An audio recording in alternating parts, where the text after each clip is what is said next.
राधे राधे मित्रों आप लोग राधा कृष्ण के अपकमिंग एपिसोड में देखेंगे कि माता पार्वती महादेव से कहती हैं, आप तो स्वयं नीलकंठ हैं, आपने इस संसार के भलाई के लिए विष पिया है।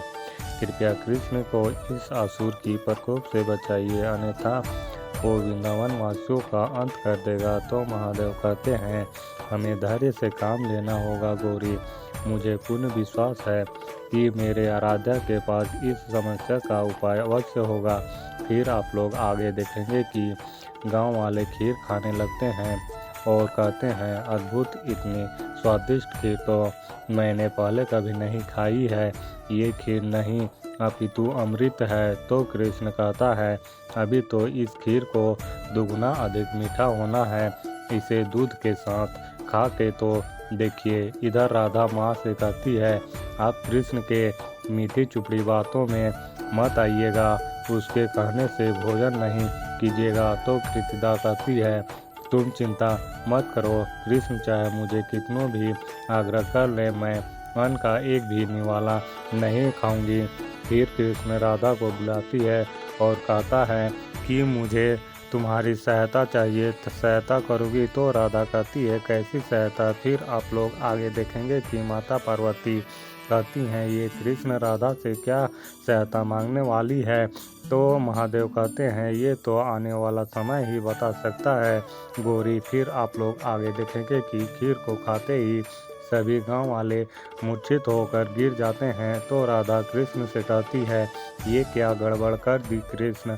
माँ के सामने छवि बनानी थी और तुमने तो माँ बाबा दोनों के समक्ष अपनी छवि बिगाड़ दी है। फिर यशोदा और कृतिदा आती है और कृतिदा कहती है, ये क्या किया तुमने? खीर में ऐसा क्या मिला दिया कि सारे गांव वाले मूर्छित होके गिर गए हैं? तो कृष्ण कहता है, मैंने सत्य में कुछ नहीं किया है, मैं तो मैया और राधा के समक्ष ही खीर बनाया था, आप उनसे ही पूछ लीजिए, मैंने कुछ नहीं डाला है। तो यशोदा कृष्ण का साथ देते हुए कहती है, मैंने स्वयं देखा है, कान्हा ने कुछ नहीं डाला है, सब कुछ तो ठीक था, पता नहीं ये सब कैसे हो गया है।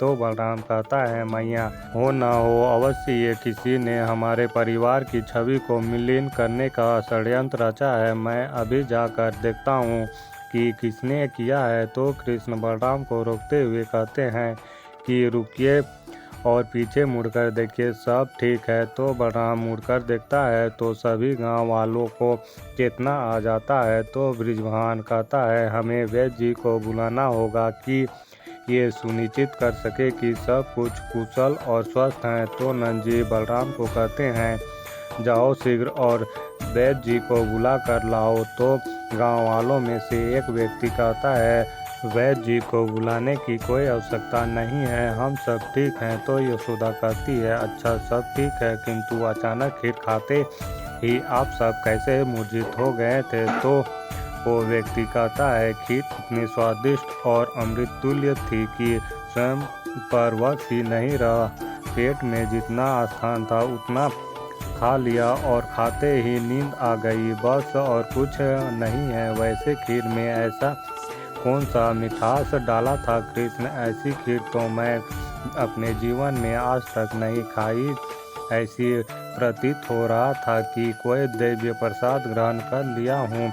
तो कृष्ण कहता है, ऐसी तो कोई विशिष्ट कुछ नहीं डाली है, बस आप सभी का प्रेम भर भर के डाला था। कृष्ण राधा से कहता है, तुम्हारे प्रेम के कारण ये सब हो पाया है, स्मरण करो, मुझे तुम्हारी सहायता चाहिए, करोगी मेरी सहायता? फिर कृष्ण राधा को एकांत में ले जाता है। तो राधा कहती है, कहो कैसे सहायता चाहिए? तो कृष्ण कहता है, सारा गुड़ खीर में डाल दिया है और अब दूध में गुड़ डालने का कोई नहीं है। तो मैं ऐसा सोच रहा था कि मुझे पूर्ण विश्वास है, यदि तुम दूध को स्पर्श कर दोगी तो तुम्हारा स्पर्श दूध को मिठास बना देगा। तो राधा कहती है, मुझे ऐसा क्यों लग रहा है कि तुम कह कुछ और रहे हो और तुम्हारे मन में कुछ और चल रहा है? तो कृष्ण कहता है, मैं तुम्हें कैसे समझाऊं, मैं जो भी कर रहा हूँ वो सब तुम्हारे लिए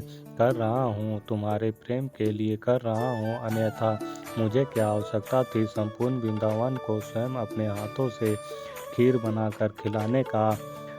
तो राधा कहती है, तुम्हें तो माँ को मनाना है, मुझे अपनी मीठी मीठी बातों में क्यों उलझा रहे हो। तो कृष्ण कहता है, मैं तो काकी को यूं ही मना लूँगा, किंतु तुम पहले उस दूध को मीठा कर दो। फिर कृष्ण कहता है, तुमने तो जो मेरे खीर में मिठास डाली है उसके लिए धन्यवाद।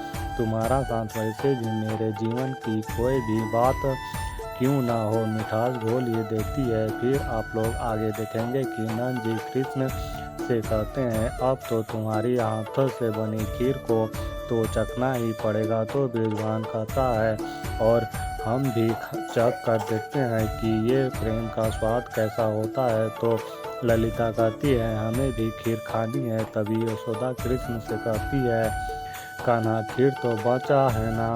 तो कृष्ण कहता है, हाँ खीर सभी के लिए पर्याप्त मात्रा में है, आप सबको जितनी चाहिए उतनी मिलेगी। आप सब बैठिए, मैं खीर परोसता हूँ। फिर आप लोग आगे देखेंगे कि महादेव माता पार्वती से कहते हैं, धन्य है मेरे आराध्य और उनके लीला।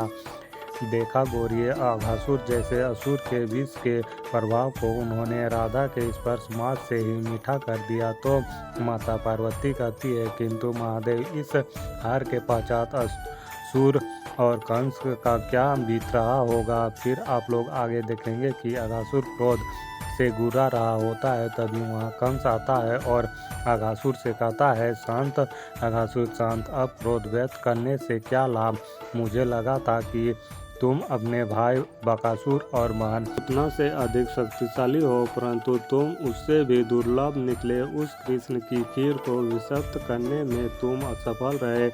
तो अघासुर कहता है, नहीं महाराज, मैं दुर्लभ नहीं हूँ, अवश्य किसी ने मेरे साथ माया खेली है। मुझे पुनः वृंदावन जाना होगा और इस बार वो कृष्ण को जीवित नहीं छोड़ूंगा। तो कंस कहता है, और कोई भूल नहीं है तुमसे, उस कृष्ण को जीवित निगलकर उसका अंत करना होगा। तो अघासुर कहता है, इस बार वो कृष्ण जीवित नहीं बचेगा। तो मित्रों, इस वीडियो में इतना ही। मित्रों, आप लोगों को आगे और भी बहुत कुछ देखने को मिलेगा। तो मित्रों, जल्द मिलता हूँ और एक नई वीडियो के साथ। तब तक के लिए राधे राधे।